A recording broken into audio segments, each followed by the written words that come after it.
A interação ocorre numa relação explícita entre o realizador e o seu anteriormente público. A obra acontece claramente nessa relação de interação entre as partes. Uma outra dimensão é que a partir dos anos 90 isso começa a acontecer em rede. Então isso fatalmente gera uma dimensão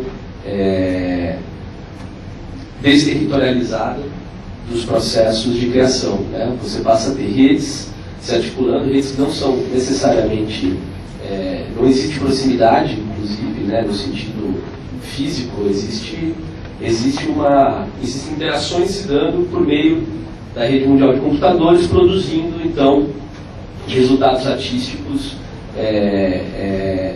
entre pares que muitas vezes o único ponto de contato que tinham era justamente sua afinidade em relação a um determinado tema.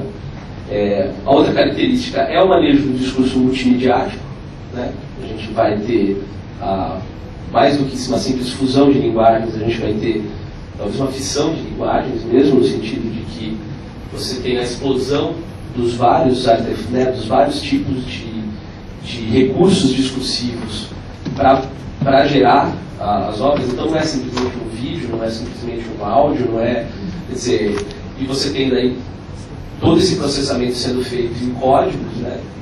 Então, quer dizer, tudo para dentro de uma máquina. Se é uma máquina, no início é uma máquina de calcular e que evolui para ser uma máquina de comunicar e que depois passa a ser um instrumento de uma máquina de gerar conteúdos multimídia, né? Eu não gosto muito de explicar a palavra conteúdos, mas significados multimediáticos. E essa é uma das características dessa arte também que vem nesse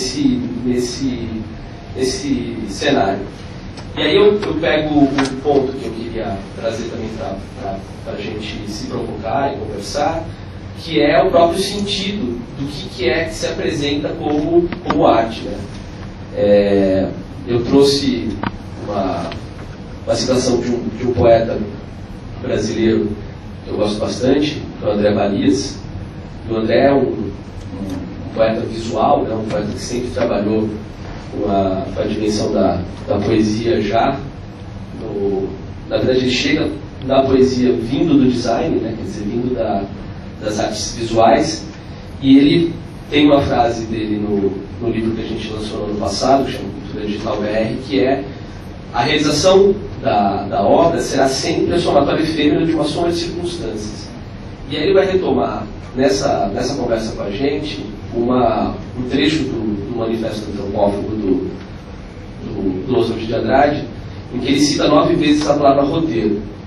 Quer dizer, na verdade, uma das coisas que roteiro.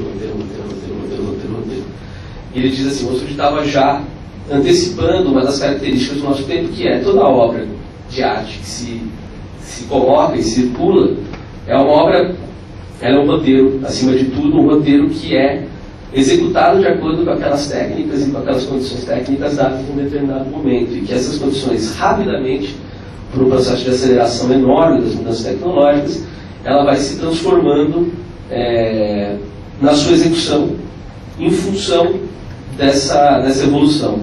Então, o que existe, na verdade, é uma ideia compartilhada, uma ideia apresentada, e ela produzindo na sua circunstância momentânea.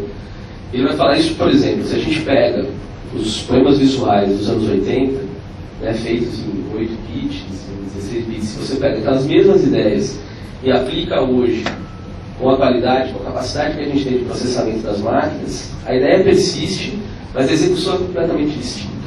Isso dentro de uma mesma matriz, dentro de uma mesma base.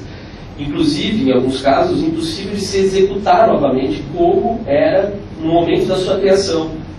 Diferente quando você tem um suporte claro, como era, por exemplo, a tela, né? Seja uma tela física,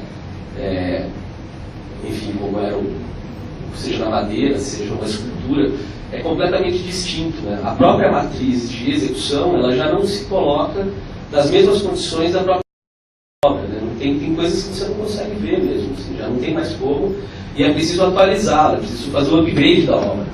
E esse é um processo que se marca, que é bastante perceptível, né, na arte contemporânea. Uma outra dimensão que eu queria trazer também para vocês é a relação disso com o que a gente entende como papel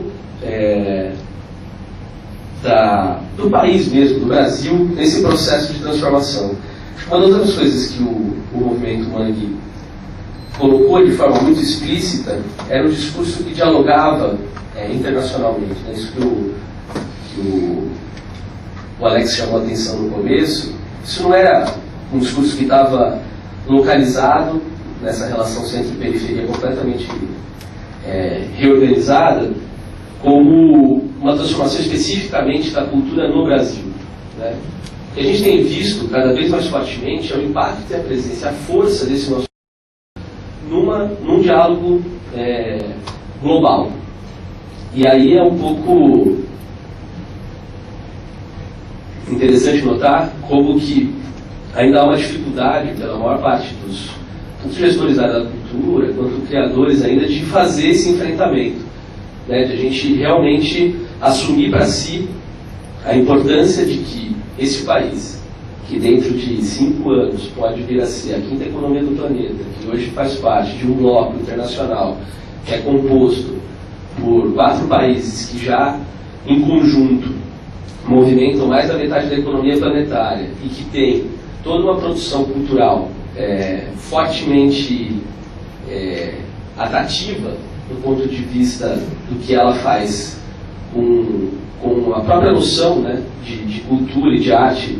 Isso globalmente, isso não só dentro de um plano discursivo nosso aqui interno, a gente ainda não enfrenta isso. Eu acho que uma das coisas que o Gustavo me contando uma história sensacional ali um pouco antes, que é de alguém que começou a gostar de Metallica por conta de ouvir a Nação. Quer dizer, e aí o caminho foi, ouviu a Nação, ouviu, na verdade, o Sepultura, que gravou, puxou, levou para fora e foi parar no Metallica via ouvir a Nação. Isso aconteceu muito fortemente, né, nesse diálogo que marcou os anos 90 e que eu ainda vejo uma certa dificuldade na nossa organização interna de entender e se colocar em relação a isso. Eu até separei uma frase vou pegar aqui, uma frase do Levi-Strauss, citada também pelo Eduardo Ribeiro de Castro para a gente, que é em relação a, isso eu acho que só um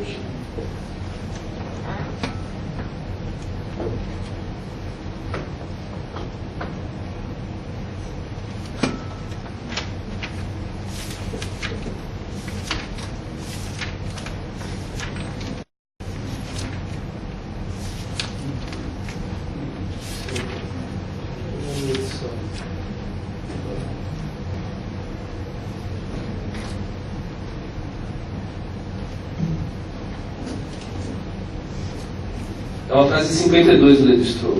Ele vai falar: é inexorável, a cultura ocidental vai se universalizar, mas não pense que isso vai diminuir as diferenças, elas vão passar a ser internas em vez de ser externas. A gente ainda não conseguiu processar isso claramente para entender o que esse impacto gera na reorganização da cultura e das artes para todos os efeitos. Né? Eu acho que essa é uma outra provocação para a gente pensar, que eu acho que foi aberto um caminho naquele contexto e que ainda não se... Eu estava falando isso até para o Mapuz um pouco antes. Eu acho que o ponto que se atinge discursivo no momento do Mangue, ainda que de forma espontânea e não consciente totalmente, ainda não se aplicou, não se espraiou para toda a realidade nossa. Eu acho que isso é uma outra coisa para a gente debater quando a gente está discutindo o legado e a propagação de tudo isso que foi disseminado nos anos 90. Eu acho que era isso que eu queria para começar, e daí a gente vai conversando depois entre nós. Antes de fazer uma roda de réplicas e abrir para a nossa conversa, eu vou convidar aqui para a mesa para fazer uma fala o Fred 04, que eu sei que tem pontos de vista bem tão otimistas. Deixa eu pegar uma cadeira. Senta aqui na